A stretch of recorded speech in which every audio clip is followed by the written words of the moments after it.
खिड़की के बाहर रह रह कर बिजली चमक रही है और बादलों की गड़गड़ाहट एक साथ बजते कई नगाड़ों से शोर पैदा कर रही है। आसमान से बारिश की बूंदों के गिरने की आहट हवा के साथ मिलकर बहुत ही मीठा सा संगीत पैदा कर रही है। रुक रुक कर चलती वो सर्द हवाएं मौसम को बहुत ही ज्यादा रूमानी बना रही हैं। एक अंधेरे कमरे में एक जोड़ा आपस में लिपटा हुआ है जो पहली नजर में बहुत धुंधला सा नजर आ रहा है। वो दोनों इस वक्त एक दूसरे के इतने करीब हैं कि उनके बीच कपड़ों की दरार भी नहीं है। कमरे के अंदर एक हल्की सी रोशनी बिखरती सी महसूस हो रही है, जिसकी वजह से वहाँ एक लड़की को अपनी बाहों में लपेटकर उसके मखमली बदन को सहलाता हुआ एक लड़का नजर आ रहा है। उस लड़के की बाहों में मौजूद लड़की को अपना दिमाग घूमता हुआ सा महसूस हो रहा है। शायद उसकी समझ में ही नहीं आ रहा है कि उसके साथ ये सब क्या हो रहा है और आखिर क्यों हो रहा है। लड़की की बॉडी लैंग्वेज बता रही है कि वो लड़के का विरोध करना चाहती है, पर उसका शरीर उसका साथ नहीं दे रहा है। इस वक्त वो एक अनकहे एहसास को महसूस कर रही है जो आज से पहले कभी नहीं किया है। उसको अपने शरीर के निचले हिस्से में एक अजीब सा दर्द महसूस हुआ। ऐसा दर्द जो एक मीठी सी चुभन के साथ उसकी नसों में दौड़ रहा है। उस चुभन का एहसास उसके शरीर में हल्की सी कंपकपी पैदा कर रहा है। वो लड़की शिकारी के जबड़े में फंसी एक छोटी सी हिरनी की तरह बेचैन और छूटने को बेकरार है। इस समय उस लड़की के मन में सिर्फ एक ही बात चल रही है कि वो इस आदमी की बाहों से कैसे निकले। वो कुछ भी करके इस आदमी की बाहों से निकलकर दूर कैसे जाए, बस यही सोच रही है। पर विरोध करने के लिए उसका शरीर उसका साथ ही नहीं दे रहा है, बल्कि उस मदहोशी और दर्द से भरी नसों से निकला वो विरोध ऐसा लग रहा है जैसे लड़की खुद से चाहती है कि लड़का उसके करीब और करीब आए। वो लड़का उस लड़की के इस बर्ताव से उसके और करीब बढ़ता ही जा रहा है। उस लड़की ने आज तक अपने आप को इतना लाचार कभी महसूस नहीं किया था जितना वो अब कर रही है। दर्द की लकीरें उसके चेहरे पे रह रह के नजर आ रही हैं, जिसकी वजह से उस लड़की के मुंह से बहुत ही नर्म और हल्की कराहें सुनाई दे रही हैं। क्या ये तुम्हारा पहली बार है? अब की बार उस लड़के की हल्की सी फुसफुसाहट भरी आवाज लड़की के कान में गूंजी। लड़की का दिमाग उसके बस में नहीं है, लेकिन उसे ये समझ में आ रहा है कि वहाँ क्या हो रहा है। लड़की के दिमाग ने तुरंत ही रिएक्ट किया और उसका सर अपने आप ही हाँ में हिल गया। लड़के ने उसके गालों को चूमते हुए कहा, बस ये थोड़ी देर का दर्द है, उसके बाद तुम सुख को महसूस करोगी जो तुम्हें हर रात मेरी याद दिलाएगा। बस अभी मेरा साथ दो। ये सुनते ही उस लड़की का कलेजा धक से रह गया। उसकी दर्द भरी सिसकारियां जल्द ही सुख भरी सिसकारियों में बदल गईं। लड़की को अच्छे से समझ में आ गया कि वो लड़का उसके साथ क्या करने की कोशिश कर रहा है। धीरे धीरे लड़के के हाथ उस लड़की के शरीर पर ऐसे फिसलने लगे जैसे मक्खन की टिकिया गरम तवे पर फिसलती है। उस लड़की की मदहोशी भी बढ़ती जा रही है, लेकिन शायद ये एक अलग ही तरह का सुरूर है जो उस पे चढ़ रहा है। थोड़ी ही देर बाद वो दोनों दो जिस्म और एक जान हो चुके हैं। दोनों अपनी सारी हदें पार कर चुके हैं। अंधेरे की वजह से वहां कुछ नजर नहीं आ रहा है। लड़की ने अपनी उनींदी आंखों को हल्का सा खोला। उसे कुछ भी अच्छे से दिखाई नहीं दिया। अगले ही पल लड़की ने हैरानी और घबराहट से अपनी आंखें मसली और दोबारा से देखने की कोशिश की। अभी भी कुछ साफ साफ नजर नहीं आ रहा है। लड़की ने उठने की कोशिश की तो उसे अपनी कमर पर कुछ भारीपन सा महसूस हुआ।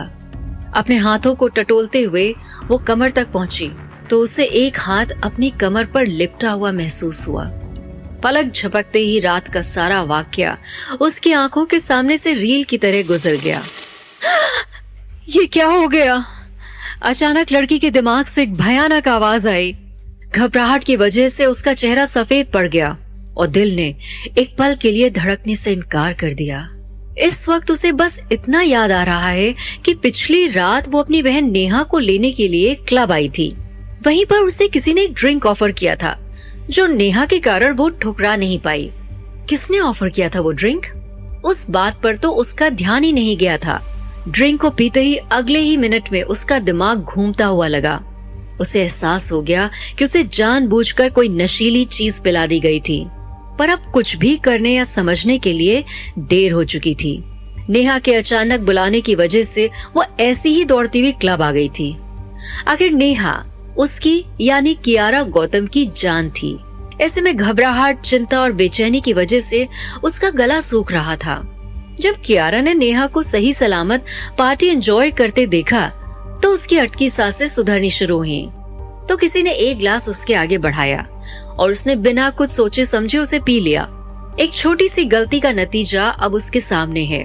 उसने इतने समय तक अपने आप को बाहर की दुनिया और लोगों से अपने जिस्म को अपने ड्रीम मैन के लिए बचाया हुआ था।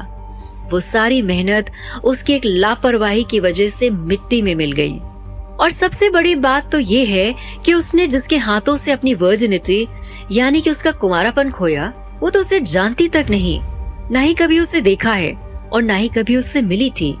उस आदमी की मौजूदगी को अपने बगल में महसूस करते ही कियारा ने उसकी तरफ देखने के लिए अपना सर घुमाया, लेकिन उसका चेहरा नहीं देख पाई। एक तो अंधेरा, दूसरा उसकी पीठ कियारा की तरफ है। उस लड़के ने अपनी अपर बॉडी पे कुछ भी नहीं पहना हुआ है, बस उसकी पीठ पर एक हल्का सा टैटू बना हुआ नजर आ रहा है। कियारा का मन जोर जोर से रोने का करने लगा, लेकिन उसके अंदर इतनी हिम्मत नहीं बची कि वो खुलकर रो भी सके। उसके साथ जो हुआ था उसके कारण कियारा चीख चीख कर रोना चाहती है, चिल्लाना चाहती है ताकि अपने दर्द को बाहर निकाल सके। वो कुछ भी करके उसी वक्त में वापस जाना चाहती है जब उसने क्लब में पैर रखा था, पर इस सब के लिए अब बहुत देर हो चुकी है। जो कुछ भी उसके साथ हुआ उसे अब कुछ भी करके बदला नहीं जा सकता है। तभी उस लड़के के शरीर में थोड़ी सी हलचल महसूस हुई, जिसकी वजह से कियारा बहुत डर गई और झट से बिस्तर से उठकर जमीन पर पड़े अपने कपड़े उठाए और जल्दी जल्दी उन्हें पहनने लगी। कपड़े पहनते ही कियारा ने बाहर जाने के लिए दरवाजा ढूंढा। कमरे का दरवाजा बेड के ऑपोजिट साइड एक कॉर्नर में है, जिसे एक बड़ी सी ड्रेसिंग टेबल ने ऑलमोस्ट छुपाया हुआ है। कियारा जल्दी से दरवाजा खोलकर बाहर आ गई। कियारा में इतनी हिम्मत नहीं बची थी कि वो उस आदमी का चेहरा देखने की कोशिश भी करे। कियारा इस वक्त बिल्कुल नहीं चाहती थी कि बाहर निकलने से पहले वो आदमी जाग जाए या उसकी नजर कियारा पे पड़े। बाहर भागती चली जा रही कियारा के शरीर पर बारिश की ठंडी बूंदें गिर रही हैं, लेकिन वो बारिश की बूंदों को भी महसूस नहीं कर पा रही है और तेजी से आगे बढ़ते जा रही है। वो रोते रोते दौड़ रही है और उसकी आंखों से बहते आंसुओं को बारिश की बूंदें खूब छुपा रही हैं। जब तक वो अपने विला के अंदर गई तब तक सुबह हो चुकी है और आकाश भी पूरी तरह से चमक उठा है। हालांकि कियारा के परिवार की हवेली बहुत चमकीली है। ऐसा पहले कभी नहीं हुआ था। कियारा को एक अजीब सी बेचैनी हो रही है और वो ये सोच रही है कि ये क्या हो गया उसके साथ कल रात। वो दरवाजे पे खड़ी है और उसके अंदर इतनी भी हिम्मत नहीं है कि वो अंदर की ओर अपने कदम भी बढ़ा सके। कियारा के कपड़े पूरी तरह से अस्त व्यस्त हैं और वो अपना आंसुओं से सना चेहरा उसे बेहद भयानक लग रहा है। अगर ऐसे हाल में उसके दादाजी उसे देख लेंगे तो बहुत परेशान हो जाएंगे और अचानक से उसके मन में ख्याल आ रहा है कि क्या ये सब उसके दादाजी को बताना चाहिए। वो डर रही है, लेकिन उसने आखिरकार बड़ी मुश्किल से हिम्मत जुटाई और मेन दरवाजे से अंदर की ओर चल पड़ी। वो अभी अपने मन में चल रही उथल पुथल के बारे में सोच ही रही थी कि दीनदयाल काका ने दरवाजा खोला और सामने के दृश्य को देखकर वो चौंक गए। कियारा, ये तुम्हें क्या हुआ बेटा, तुम ठीक तो हो? कियारा ने बड़ी मुश्किल से अपना सर हिलाया और धीमे से कहा, हाँ। उसने अपने चेहरे को गौर से देखते हुए फिर उनकी ओर देखा। जब दीनदयाल उसकी ओर बढ़ा तो वो उन्हें चकमा देके निकल जाना चाहती है, लेकिन तभी अचानक कियारा को ऐसा लगा जैसे किसी ने पीछे से पकड़ लिया हो और पीछे ही खींच रहा हो। इससे पहले कि कियारा अपनी बात बयां कर पाती, उसके आंसू बहने लगे और आवाज कांपने लगी।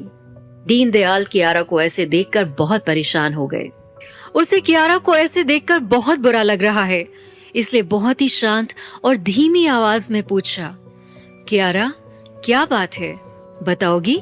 दीनदयाल ने बहुत ही सीधे और नरम लहजे में कहा, जिससे कियारा के आंसू और तेज हो गए। वो खामोशी दीनदयाल की आवाज से ही टूटी।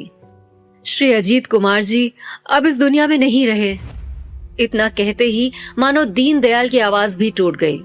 ये सुनते ही कियारा पूरी तरह से सदमे में आ गई है। दीनदयाल की बात सुनते ही कियारा ने अपने पैरों को इतना कमजोर महसूस किया कि वो अगले ही पल लड़खड़ाकर जमीन पर गिर गई। कियारा के दिमाग ने काम करना बंद कर दिया, लेकिन वो अपने आप को सहेजते हुए बड़े अविश्वास के साथ, बड़ी हिम्मत के साथ बोली,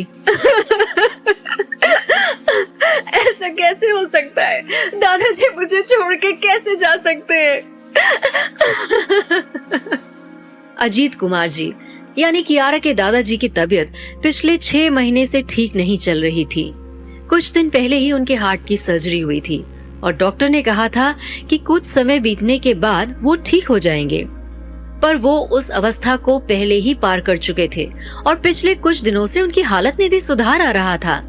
ऐसा लग रहा था कि मानो वो अगले 8 से 10 साल आसानी से जीवित रह सकेंगे। फिर अचानक से उनकी मौत कैसे हो गई? अचानक ऐसा क्या हुआ?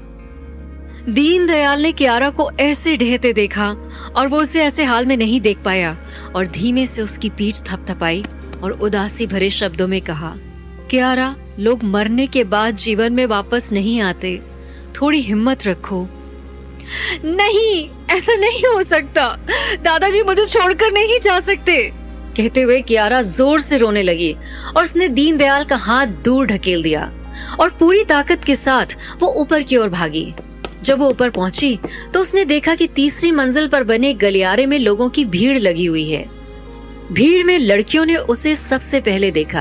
अपने दादा की लाडली पोती को आता देख उन्होंने अपने सामने से उसे रास्ता दिया और सहानुभूति से उनकी आंखें भर गई। कियारा लड़खड़ाते हुए कदमों के साथ दादाजी के कमरे की ओर बढ़ी। उसके नाजुक कदम पहले ही चोटिल अवस्था में है और उनसे खून भी बह रहा है, फिर भी उसे इस दर्द का कोई एहसास नहीं है। उसकी आत्मा, उसकी चेतना ने उसके शरीर का साथ छोड़ दिया है। हर एक कदम के साथ वो अपने आप को बेजान महसूस कर रही है और उसका पूरा शरीर उसे महसूस ही नहीं हो रहा है। आगे क्या होने वाला है कियारा के साथ?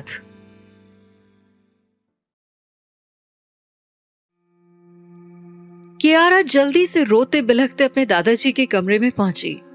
नेहा ने सबसे पहले कियारा को देखा और उसे देखकर थोड़ी हैरान हुई। नेहा आगे बढ़ती हुई कियारा के सामने जाकर खड़ी हो गई और बोली, कियारा, तो तुम्हारे पास अभी भी घर वापस आने की हिम्मत है? क्या तुम जानती हो कि दादाजी के आखिरी शब्द क्या थे? बार बार तुम्हें पूछ रहे थे कि तुम कहाँ हो। आखिरकार कल रात तुम कहाँ थी? नेहा ने काफी ऊंची आवाज में पूछा।